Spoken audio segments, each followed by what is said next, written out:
കേട്ടാൽ ഓനെന്താ വിചാരിച്ച ഓൻ്റെ ബേക്കറി കാത്ത് വെച്ച് കുതിർക്കുകയാണെന്ന് വിചാരിച്ചല്ലോ ഓന്. നമുക്കൊന്ന് മെല്ലെ പറച്ചിലും നോക്കാം. ഒന്ന് മെല്ലെ ദിലുവിനോട് പറയണ ഈ തിരക്കടിയില്ല. നിങ്ങൾ ഓൻ കേൾക്കങ്ങോട്ട് പറ. ഓൻ ഇപ്പം കേട്ടാലും ഇപ്പം എന്താ ഇച്ച ആചാതി പേടിയൊന്നുമില്ല. ഞാൻ ഇല്ലേ മൂന്നമ്മൊക്കെയാണ് പറഞ്ഞു. അത് ഞാനാണെങ്കിലും ശരി. അപ്പൊ നിങ്ങൾക്ക് അറിയണ തന്നെയല്ലേ രണ്ടാക്കും. എന്നാലും കാക്കൂന് ഗതിയുടെ ഇക്കാരമ്മ. ആ എല്ലാവരും പോരേ പോലെ നിങ്ങളെ വിചാരം.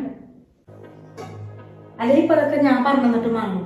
നിങ്ങൾക്ക് അറിയില്ല ഇപ്പൊ അത് ഈ കുട്ടികളെ മുന്നിക്ക് വരുമ്പോ എന്തേലും ഒന്ന് കൊണ്ടുവരണമെന്നില്ലത്.